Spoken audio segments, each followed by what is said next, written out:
Good morning. I'm at Short Point Marina in Toms River, New Jersey. God, I had to think that for a second. It's so hard to say New Jersey, being a Southern boy my whole life. The guys here knocked it out of the park with the detail on the boat. It's absolutely super clean. I'm gonna have them change the zincs on it because we definitely, after running it for so long, there was some degradation to the zincs, which were original when I left. But yeah, they really just killed it. I highly recommend the service here and this whole team. If you have a boat you have to haul out, need service work done to it, need a slip for transients, this place rocks. These guys are above and beyond, and they got the cheapest fuel price that I found in the region. That being said, let's take a look at the boat. So here she is.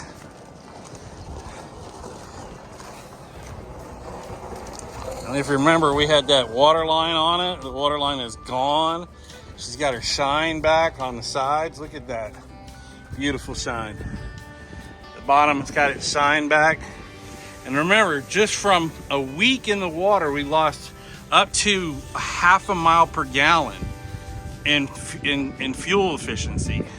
So I cannot stress enough how important it is to have the bottom of your boat clean. There's no replacing having a smooth surface, a smooth running surface, and getting all of the garbage off. Never had that horrible water line. All the fasteners look great. Look at that. Looks perfect. These guys did a killer job cleaning this boat. And now it's gonna be my job to clean the top of the boat. But that being said, let me get to work. Not a nick on my props. They're perfect. Absolutely perfect. I will say on this propeller here, I'm concerned about one thing. This ring, now maybe it's due to the propeller, heat expansion, but this ring is showing signs of either crack. These are little minute cracks.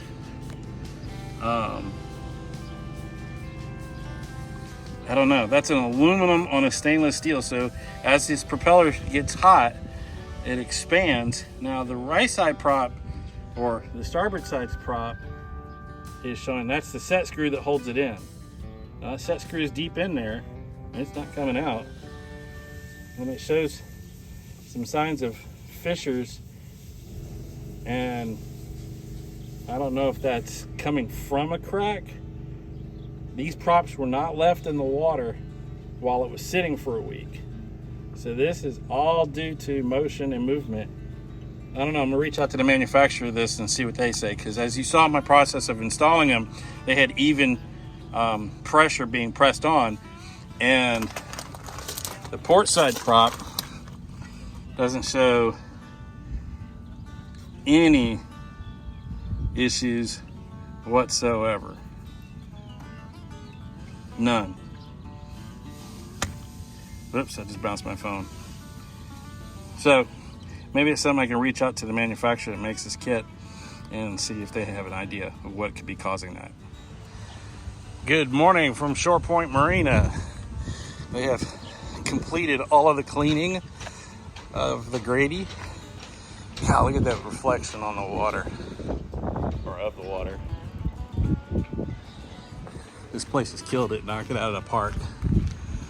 I had them buff and wax the right side.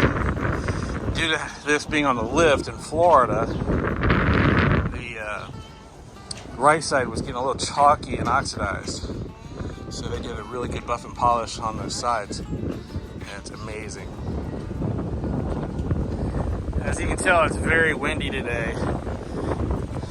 I'm here Bob's house, and this was the lift that was installed before I arrived. So without having all of the dimensions, the guys with the lift set it where they thought it would be at its best. And so what I found out is that the hull is resting on the I-beam. So what I'm going to do bought this high density mat. It's rubber impact mat, and I'm gonna cut out a section and then stack it and then zip tie it down, and that will hopefully fix a little bit of the issue here. Another one of the things I'm gonna do is I'm gonna move the boat a little further forward on the lift, which should get rid of some of that keel flare that it has in the front of the bow. And because these Grady's, they have a little bit more of a drop here in the front than towards the rear of the hull. And that's why they're such amazing boats when they enter the water and they can handle such nasty water, is they really give you a great dead rise in the front. And it just pushes the water right out of the way. So you get a very dry ride in this boat, trust me, I know. But I'm gonna make a few little adjustments. I'm gonna eke my way out on there and try not to fall into the water. So we'll see how it goes. All right, so I've moved the boat forward, got it clear of the lift, and now the lift is doing that really painful, slow move to come up. I've got the boat tied down with the balls hanging in place. I need to tighten this one up. And now for my next trick, David's gonna walk this beam and attempt to carry that stuff out there, zip tie it down, and put a nice rubberized pad underneath the keel so there's no damage to the boat. That's the plan. Let's see if I can pull this off. I should have the GoPro out here doing a time lapse of me, almost busting my ass. But sorry, not doing it. Okay, it is on there. It's a big anti-fatigue cushion rubber mat. So now we'll drop the lift down in the water and put the boat on it. All right, now I've bypassed this, dropping the lift down, put that heavy duty cushioned anti-fatigue mat down. At least it'll afford some protection. I am going to move the boat a little further forward on the lift. And that hopefully will, like I said before, get some of that part of the bow out of it. All right, guard, begin the unnecessarily slow-moving dipping mechanism.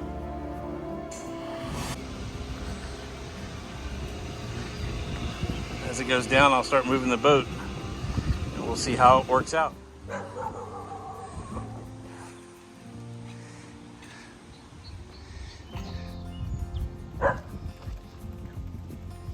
Get the birdies. Come here, Charlie.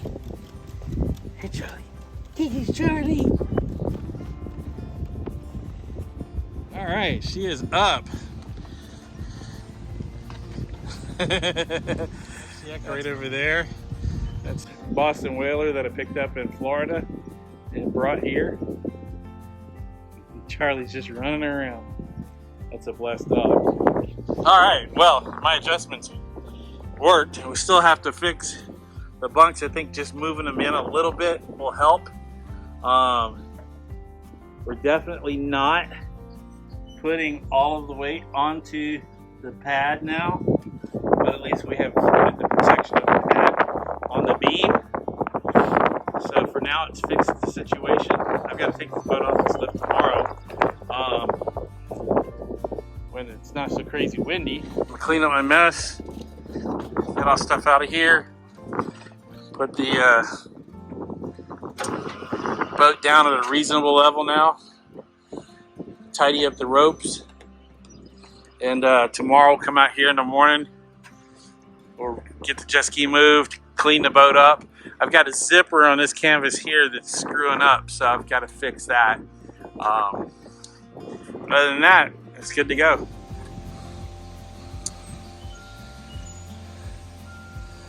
What a beautiful end to this day. Absolutely amazing. They got the little paddle wheeler over there.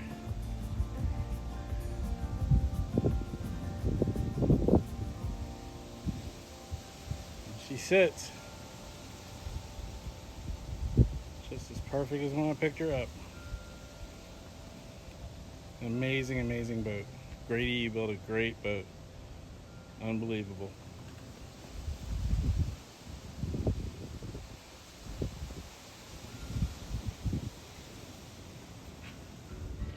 Operation Cedar Rescue has begun. We're about to put the Grady in the water, rope the Sea-Doo to the Grady, and take it over down to Shore Point Marina so they can haul it out. All right, mission accomplished. Come on down. The guys at Shore Point Marina, it's gonna hook us up. He's gonna use their little bitty towboat to put it where it needs to be, and then we'll pick it up next week. It is a beautiful day. Alright, boat's all washed down, inside and out. Stowage canvases are on. The lift has been adjusted. I have the bow higher than the stern. You see I've got the beams here about 3 to 4 inches higher than the deck. I got this one here about 4 or 5 inches below the deck. Shore power's connected. Batteries charging. Splash well is emptied. Sorry for the water line on the motor. Could not reach it without falling in the water. Got the drives are down so no water collects inside the drives. Storage cover is on. Had to fight with this zipper. This canvas is going to need the zippers restitched. The other side is missing one of the straps that holds the window open when you roll her up. Other than that, she's all washed down, good to go. 1,600 miles and not a scratch. Absolutely beautiful, beautiful boat. I'm a firm believer in the Grady-White. That is one hell of a haul. And smooth ride the whole way. Yeah, we had some rough waters here and there, but beautiful, beautiful ride. Thank you, and I feel blessed to be a part of this trip. Can't wait for the fall when we bring her back down. Hear that wind? Man, it's crazy. Crazy wind. That's what we're talking about right there. That's what we're talking about. Woo! What a blessed day. All right, all done. I'm leaving Bob my balls so that when they come to work on the lift this week, they can move the boat forward and have no issues with it being on the dock. But we're good to go. All washed down. Storage covers are all on. Left it just the way I found it. Now his neighbor has a brand new Scout that he once brought up. So we're keeping it in the family. I brought this boat up. And this one. I might be bringing this Scout up with the quad 400s. We'll see.